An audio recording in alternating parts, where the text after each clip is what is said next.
Hello, resin drops. Well, we've got our bird skull here, and let's hope this one worked out the way I wanted it to. What's going on here? There we go.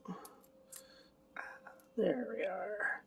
Ooh, yes, excellent. Perfect. Beautiful hollow on that one. And see if we can take off the excess. Just like that.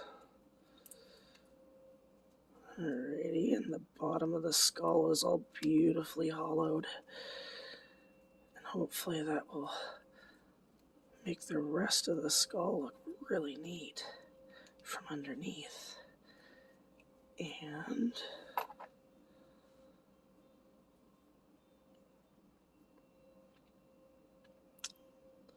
well, I think it will really show its true colors if we use it to hang off of something and have it, as a window hanging and the light shining through it. That's when you'll really get to see the different colors of the hollow and everything. But I think it looks really pretty.